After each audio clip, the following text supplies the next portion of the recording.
OK, la prochaine leçon dans la section de révision, c'est sur les angles. Alors, premièrement, les segments de droite et les angles. Si deux droites se croisent, quatre angles seront formés. Je vais juste changer ceci. Voilà. La somme de ces angles, A plus B plus C plus D, sera toujours égale à 360, car ces angles, si je les additionne, ça va former, qu'est-ce qu'il n'y a pas de l'air à un cercle en ce moment, mais ça va former un cercle et la somme de ces quatre angles-là sera toujours 360 degrés. Les angles opposés, lorsque les lignes droites se croisent, seront toujours égaux. Alors, dans le diagramme, l'angle A est égal à l'angle C et l'angle B ici est égal à l'angle B. Les angles opposés par un sommet sont toujours de la même valeur. Je pense que je n'avais pas fini, et voilà. Si un nombre quelconque de droites se rencontre au même point d'une autre droite, la somme des angles formés sur une droite sera toujours 180 degrés. Alors ici, j'ai une droite, puis ensuite j'ai deux autres segments de droite.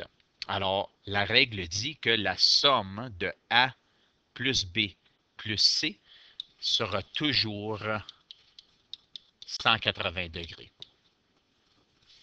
Alors, si je donne la valeur de 20 ici, puis de 100 ici, bien, je sais que ceci sera donc 60. Évidemment, les angles ne sont pas bien, car 100 plus 20, c'est 120, plus 60, c'est égal à 180. Numéro 2. Les segments parallèles et les angles. Dans le diagramme donné, les deux lignes horizontales sont parallèles et sont coupées par une ligne inclinée ou une séquente. En passant, la petite flèche ici où parfois on voit des lignes comme ceci qui indiquent que ces deux droites-là sont parallèles. Donc, je vais recommencer. Dans le diagramme donné, les deux lignes horizontales sont parallèles et sont coupées par une ligne inclinée ou une séquente, ce qui provoque la formation d'angles. Les angles marqués C sont égaux entre eux et ils sont appelés des angles correspondants. Alors, je vois que cet angle ici et cet angle ici sont des angles correspondants, ils sont de la même valeur. Chaque angle C a un angle adjacent. Adjacent veut tout simplement dire à côté, qui est un angle A. Alors, comme on est rendu ici, comme vous l'avez déjà appris, la somme de chaque paire des angles A et C sera toujours 180 degrés. Alors, ceci, A plus C, ça sera égal à 180. Ou si je les regarde de ce côté ici, ces deux-là seront 180 degrés eux aussi. Le numéro 3, les angles intérieurs de triangles. Avec chaque triangle, la somme de ces trois angles sera toujours 180 degrés. Alors ici, j'ai indiqué A plus B.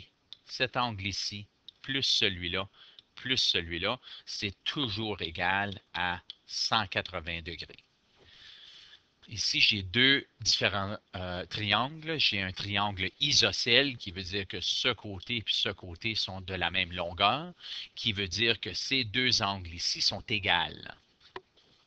Pour le triangle équilatéral, les trois côtés sont de la même grandeur, qui veut dire que 180 divisé par 3, car on le sait que le total à l'intérieur sera 180 degrés.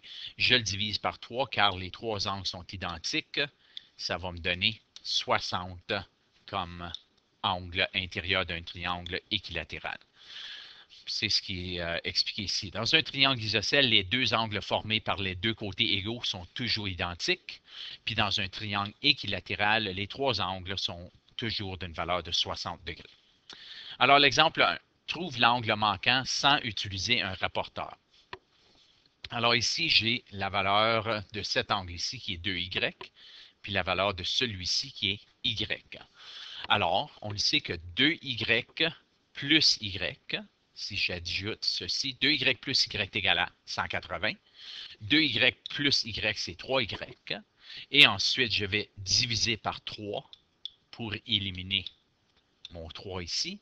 Alors, y divisé par 3, c'est 60, qui veut dire que ceci, la valeur de y, c'est 60, puis ceci, c'est 2y ou 120, car 2 fois 60, c'est 120. Exemple 2. Trouve les angles manquants sans utiliser un rapporteur. Alors ici, j'ai un angle de 60. Donc, l'angle A, c'est l'angle 60, car ces deux angles ici, ce sont des angles alternes internes. A plus B, ces deux angles ici, c'est égal à 180. Donc, si je connais la valeur de A qui est 60, je peux dire 60 plus B est égal à 180 ou B est égal à 180 moins 60. B est égal à 120. Alors, la valeur de A, c'est 60. La valeur de B, c'est 120. Exemple 3. Trouve la mesure de l'angle manquant. Ici, j'ai l'angle A qui est inconnu, mais j'ai l'angle 76 degrés et 39 degrés. Alors, je sais que c'est les trois angles additionnés ensemble me donneront 180. Alors, je l'écris d'une autre façon. J'écris A est égal à 180 moins 76 moins 39. Dans ce cas ici, mon angle A est 65 degrés. Alors ici, la pratique autonome, je ne vais pas nécessairement les faire. C'est à toi de trouver la valeur de A, sachant que tout ceci est égal à 180. Même chose pour B. Tout ceci est égal à 180. Donc, quelle est la valeur de l'angle A? Ici, ceci indique que cet angle ici et celui-ci sont pareils. Alors, il s'agit de trouver les valeurs de A, B et C avec les informations données. Puis pour chaque diagramme, trouve la mesure des angles manquants. Alors, on veut savoir quelle est la valeur de A, quelle est la valeur de B et quelle est la valeur de C. Puis ici, ceci indique que ces deux droites sont parallèles et ces deux ici sont parallèles. Alors encore, on va aller trouver la valeur de A, de B, de C et de D. Et finalement, pour chaque triangle, trouve la valeur de X. Ici, je sais que 2X plus 2X plus X égale 180. Avec ça, on veut trouver quelle est la valeur de X. Puis ici, on devrait être capable d'aller trouver quelle est la valeur de X de cet angle.